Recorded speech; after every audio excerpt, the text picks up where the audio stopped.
السلام علیکم ورحمۃ اللہ وبرکاتہ۔ اللہ کریم کی رحمتوں کا کیا کہنا۔ اللہ بندوں کو معاف کرنے کے کئی مواقع فراہم کرتا ہے۔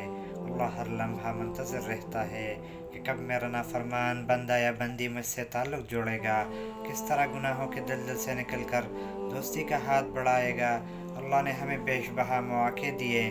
آج ہمارے پاس رمضان کا مہینہ آیا ہے، وہ مہینہ جو گناہوں کو ختم کرے، وہ مہینہ جس میں اللہ بار بار اعلان کرتا ہے کہ ہے کوئی گناہ گار کہ جس کے گناہ معاف کروں، ہے کوئی توبہ کرنے والا کہ جس کی توبہ قبول کروں، ہے کوئی دعا مانگنے والا کہ جس کی دعا قبول کی جائے۔ یہ وہ مہینہ ہے جس میں جنت کے دروازے کھول دیے جاتے ہیں۔ یہ وہ مہینہ ہے جس میں شیاطین کو قید اور دوزخ کے دروازے بند کیے جاتے ہیں۔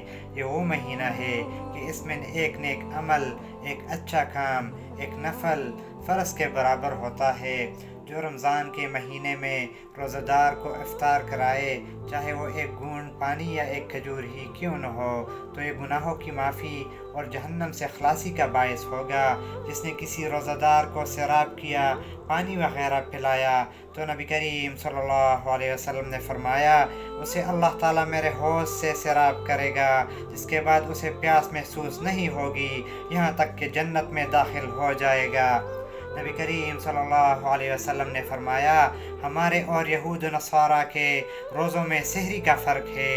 نبی کریم صلی اللہ علیہ وسلم نے فرمایا سحری کیا کرو کہ اس میں برکت ہے، خواہ ایک گھونٹ پانی ہی صحیح۔ ہم لوگ کتنے خوش نصیب ہیں۔ ہمیں الحمدللہ کہنا چاہیے کہ اللہ نے ہمیں امت محمدیہ صلی اللہ علیہ وسلم میں پیدا کیا۔ نبی کریم صلی اللہ علیہ وسلم نے فرمایا کہ رمضان میں میری امت کو 5 مخصوص چیزیں ایسی دی گئی ہیں جو مجھ سے پہلے کسی نبی علیہ السلام کو نہیں دی گئی۔ نمبر 1، جب رمضان کی پہلی رات ہوتی ہے تو اللہ تعالیٰ مسلمانوں پر نظر رحمت فرماتا ہے، اور جس پر اللہ کی نظر رحمت ہو جائے اس کو کبھی عذاب نہ دے گا۔ نمبر 2، روزہ دار کے منہ کی بو اللہ تعالیٰ کے نزدیک کستوری سے زیادہ پاکیزہ ہے۔ نمبر 3، فرشتے روزہ دار کے لیے بخشش کی دعا کرتے ہیں۔ نمبر 4، اللہ جنت سے فرماتا ہے کہ تیار ہو جا میرے بندے، دنیا کی مشقت سے نکل کر اس جگہ آرام حاصل کریں گے۔ نمبر 5، جب رمضان کی آخری رات ہوتی ہے تو اللہ روزہ داروں کی مغفرت فرماتا ہے۔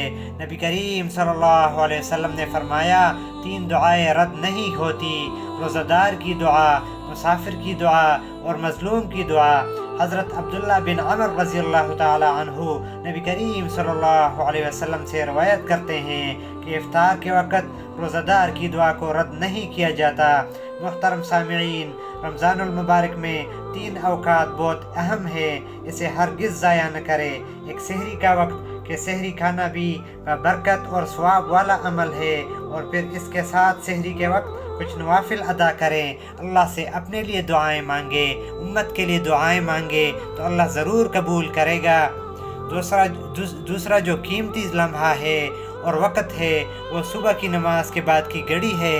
طلوع آفتاب تک بیٹھ کر جو عبادت اور دعائیں مانگی جائے اللہ کے ہاں یہ بہت مقام رکھتی ہے۔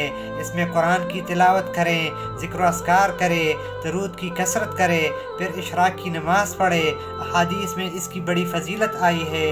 تیسرا جو قیمتی لمحہ اور گھڑی ہے وہ اذان مغرب یعنی افطاری سے چند منٹ پہلے کی ہے کہ ہم اپنی دنیاوی مصروفیات کچن وغیرہ سے آدھا گھنٹہ پہلے فارغ ہو جائے، اللہ کے لیے اپنے آپ کو فارغ کرے اور یہ دعائیں مانگے، اور اپنے لیے اور اپنے بچوں کے لیے دعائیں مانگے، دوست و احباب کے لیے دعائیں مانگے، رشتہ داروں کے لیے دعائیں مانگے، امت کے لیے دعائیں مانگے، اپنے ایمان کے لیے دعائیں مانگے، عمل صالح کے لیے دعائیں مانگے، حلال رزق کے لیے دعائیں مانگے تو اللہ تعالیٰ ضرور قبول کرے گا۔ اللہ ہمیں ان 3 اوقات کے لیے فارغ کر دے اور ہمیں زیادہ سے زیادہ عبادت کرنے کی توفیق دے دے۔ آمین۔ السلام علیکم ورحمۃ اللہ وبرکاتہ۔